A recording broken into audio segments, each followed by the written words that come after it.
對住部機，揀啱心水嘅食物，投入硬幣，再輸入食物嘅編號，彈弓一轉，包嘢食就會跌咗落嚟。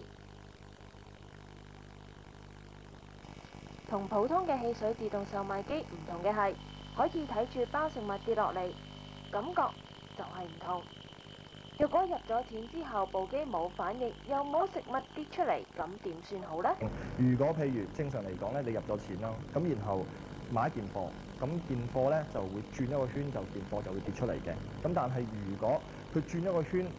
下邊個 sensor 感應唔到，感應唔到有件貨跌落嚟嘅時候咧，佢就會再轉多個圈。咁啊，寧願係個目的就係寧願係蝕多件貨俾你，即係都唔會寧願係食你錢。咁啊，總共夾埋咧可以轉3次。咁如果轉3次都真係轉唔到件貨出嚟啦，咁嘅時候佢會退翻錢俾你咯，咁就唔會食你錢嘅。自動售賣機裡面嘅食物係由公司決定，並冇固定嘅供應商，所以喺35行裏邊放有唔同品牌、唔同種類嘅產品，有朱古力、糖、餅乾、薯片等。針對唔同嘅擺放地點，食物會有所不同。例如喺大學裏邊會有杯麵賣，不過呢要自己揾地方加熱水。喺體育館呢就會放多啲嘅朱古力。咁即使係同一個品牌、同一種嘅食物，都會刻意隔開幾種嘅味道，增添買食物嘅樂趣。咁其實都盡量係滿足翻呢個學生啊或者各類型嘅顧客嘅要求嘅。咁試過有一次好得意㗎，咁就有一個學生咧，咁就將一張佢自己寫咗佢自己嘅要求嘅紙啦。咁譬如佢想食咩朱古力，想食乜嘢薯條，咁跟住咧，然後就擺咗喺嗰個食物嗰個攞食物嗰個櫃桶咁樣嗰度啦。咁然後我哋同事上課嘅時候就發現咗張紙，咁然後就當然我哋會盡量去滿足各類型嘅人士嘅要求，同埋會參考佢哋嘅即係想要得啲乜嘢類型嘅食物咁樣咯。現時共有5部嘅機器投入運作，分別設喺大學、體育館同埋私人會所。根據唔同嘅地點人流量，公司會不定期咁樣派員去添加食物。定價方面係由公司去決定。由於現時嘅售賣機只係接受硬幣，咁所以一般嘅定價都會喺6蚊以下。其實我哋一開始嘅時候都嘗試過係買一啲比較貴少少嘅嘢，譬如好似香口膠啊，咁啊去到8蚊啊，或者係某一啲日本糖其實去到9蚊咁樣嘅。咁得出嚟個反應其實就唔係咁理想啦，因為始終可能你要有咁大扎散銀咧入落去，其實都唔係一件咁容易嘅事咯。咁同埋暫時嚟講未可以 support 到紙幣，咁所以就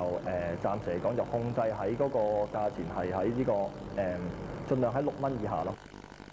自動售賣機係從歐美進口，每部嘅成本由4萬至5萬蚊澳門元不等。該公司喺2年前籌備引入，到1年前正式推出市面。營運嘅方式係公司提供全套嘅安裝、入貨同埋上架嘅服務，而所得嘅收入每個月會同擺放地點分拆。澳門而家嚟講個經濟發展得咁緊要啦，咁就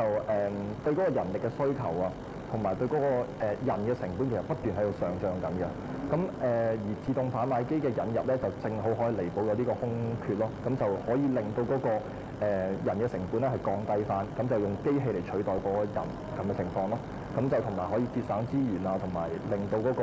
服務嘅水準係得以維持。機內嘅溫度保持喺攝氏20至25度，並且避免放喺太陽底下暴曬，以防止食物變壞。自動售賣機喺呢年幾以嚟都試過被人惡意破壞。有一次俾有個小朋友咧，就塞啲香口膠入嚟咧，咁跟住令到嗰個掣嗰度會有啲問題咯，即係啲小朋友貪玩。其實自動售賣機嘅型號好多，有單賣零食、飲品同埋冷熱咖啡，亦都有啲係零食同飲品2合1嘅機，仲有啲係設有優惠時段。所以余志聰話會繼續喺新加坡同埋日本方面取經，擴充呢一類自動售賣機嘅發展。